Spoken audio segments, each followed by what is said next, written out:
بغض و کینہ کس کو کہتے ہیں؟ شرعی طور پر اس کی تعریف کیا ہے؟ اس کے احکام ارشاد فرمائیے۔ بغض اور کینہ عام طور پہ اس کے لیے کینے کا لفظ استعمال ہوتا ہے، وہ یہ ہوتا ہے کہ اپنے دل میں کسی کو بوجھ جانے کہ یہ مجھ پر بوجھ، یعنی بھاری سمجھے اس کو،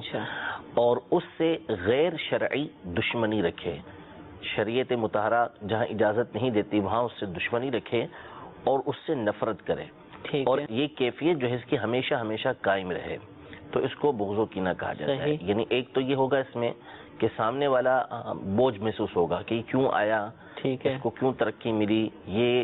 کیوں میرے سامنے آتا ہے، کیوں اس سے ملاقات ہوتی ہے، جب بھی اس کو دیکھتا ہے تو اس کے دل کے اندر کڑواہٹ آتی ہے، اس کو دیکھ کر مزہ نہیں آتا اس کے ساتھ، دشمنی اس سے رکھتا ہے، اس کا برا چاہتا ہے، اور یہ کیفیت ہمیشہ اس کے دل کے اندر باقی رہتی ہے۔ یہ سارے نتائج بھی ہیں اس کے، اصل میں حسد میں تو وہی کیفیت ہوتی ہے کہ اس کی زوال چاہتا ہے اس کا، کہ اس سے وہ نعمت جو ہے وہ زائل ہو جائے۔ اب اس کو دیکھ کے مزہ نہیں آتا، طبیعت کے اندر جو ہے وہ اکتاہٹ سی پیدا ہوتی ہے اس کو دیکھ کر، تو ایسی کیفیت کو بغض و کینہ کہا جاتا ہے، اور یہ کبیرہ گناہ ہے، اس کے بارے میں وعیدیں بھی آئی ہیں۔ تو بہرحال بغض و کینہ سے بچنا اور اس کی تعریف کو جاننا یہ ہر مسلمان کے لیے ضروری ہے کہ وہ جانے کہ بغض و کینہ کس کو کہا جاتا ہے۔ یعنی کسی بھی مسلمان کو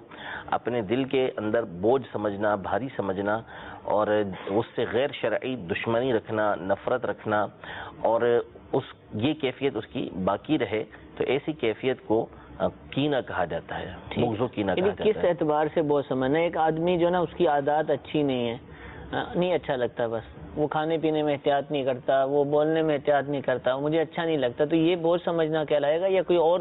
خاص وجہ ہے کہ جس کی وجہ سے ہم کہیں گے یہ بوجھ سمجھتا ہے؟ کیا کہا جائے؟ دیکھیں اس میں لفظ استعمال ہوا غیر شرعی، غیر شرعی، ٹھیک ہے نا۔ اب ایک ہوتا ہے کسی کی کیفیت ہوتی ہیں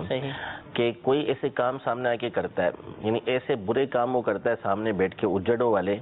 کہ مزہ نہیں آتا کہ ایسا کام کیوں کر رہا ہے، حالانکہ یہی اگر صاف ستھرا ہو کے اور صحیح تہذیب و تمیز کے ساتھ آ کے بیٹھے گا تو کوئی حرج نہیں ہوگا، لیکن ایسی صورت میں بندہ سامنے والے کو بوجھ نہیں سمجھتا، سامنے والے کو برا محسوس نہیں کر رہا ہوتا، وہ اس کی جو عادات، اس کی حرکات جو ہوتی ہیں اس کو غلط سمجھ رہا ہوتا ہے کہ یار یہ کھانے کا طریقہ کیوں نہیں سیکھتا، یہ بیٹھنے کا صحیح طریقہ کیوں نہیں سیکھتا، باتیں اتنی زیادہ کیوں کرتا ہے، غلط انداز میں کیوں باتیں کرتا ہے، نہ آتا تو اچھا تھا۔ تو ایسی کیفیت جو ہے یہ اس کی عادات کو برا جاننے پر ہوتی ہیں۔ اس کا مطلب یہ نہیں ہوتا کہ آپ جو ہے وہ شخصیت کو برا جانیں۔ جب بندہ کوئی شخصیت کو برا جانتا ہے، اس شخص کو برا سمجھتا ہے اور بغیر کسی شرعی وجہ کے سمجھتا ہے، تو شرعی وجہ ہے کہ سامنے والا ہے ہی فاسق و فاجر، ایسا بندہ ہے کہ جو لوگوں کو گمراہی کی طرف لے جانے والا ہے، اب اس سے بغض و کینہ ایک الگ چیز ہے، اس کا تو حکم ہے کہ ایسے لوگوں سے جو ہے وہ دل کے اندر دشمنی رکھی جائے گی۔ یہاں پہ بات ہو رہی ہے غیر شرعی دشمنی کی۔ ٹھیک ہے، تو یہ بغض و کینہ کہلاتا ہے، اس کا حکم شرعی کیا ہے؟ یعنی اگر کوئی پالتا ہے اپنے دل کے اندر، اور اچھا اس کا تعلق الفاظ کے ساتھ تو نہیں نا، وہ دلی کیفیت ہی ہے، دل میں وہ سوچتا ہے، بات صورتیں تو اس کی یہ ہوتی ہیں کہ بندہ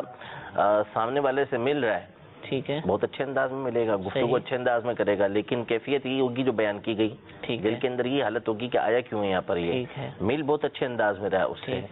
بعض اوقات مجبوری ہوتی ہے اس سے ملنا کہ اس سے ملنا ضروری ہو گیا ہے، لیکن دل کے اندر یہ کیفیت ہوتی ہے، لہذا الفاظ کا اس سے تعلق نہیں۔ ہاں الفاظ یہ ہے کہ اس کا نتیجہ بن سکتا ہے، کیونکہ بعض اوقات یہ ہوتا ہے کہ بندہ دل میں جب پالے ہوئے ہے تو برداشت نہیں ہوتا، پھر اس سے اور گناہ جو ہے اس کی وجہ سے سرزد ہو جاتے ہیں، جو الفاظ کی صورت میں بھی ہو سکتے ہیں، حرکات کی صورت میں بھی ہو سکتے ہیں، مختلف ذریعوں سے جو ہے وہ اپنا بغض و کینہ اس کے پر وہ اس کا اظہار اور اس کا بدلہ وہ لے سکتا ہے۔ ٹھیک ہے، جزاک اللہ۔ حکم کیا ہے اس کا؟ یعنی اگر کوئی مبتلا ہے مرض کے اندر، کیا کہیں گے اس کے حوالے، شریعت کیا فرماتی ہے؟ سیدنا عبد الغنی نابلوسی رحمۃ اللہ تعالی علیہ، جو مشہور و معروف ہم بزرگ گزرے ہیں، یہ اپنی کتاب الحدیقۃ الندیہ میں ارشاد فرماتے ہیں کہ حق بات بتانے یا عدل و انصاف کرنے والے سے بغض و کینہ رکھنا یہ حرام ہے۔ یعنی جو بندہ صحیح بات کر رہا ہے، درست بات کر رہا ہے، عدل و انصاف کر رہا ہے،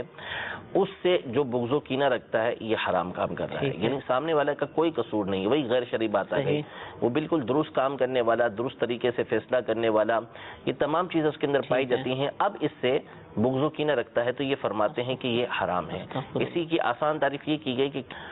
کسی بھی مسلمان کے متعلق بلا وجہ شرعی اپنے دل میں بغض و کینہ رکھنا یہ ناجائز و حرام. بلا وجہ شرعی کسی بھی مسلمان کے بارے میں بغض و کینہ رکھیں یہ ناجائز و حرام ہے، اور اس کی شرعاً بالکل بھی اجازت نہیں. اس کا علاج کرنا، دل سے اپنے بغض و کینہ کو دور کرنا، یہ انتہائی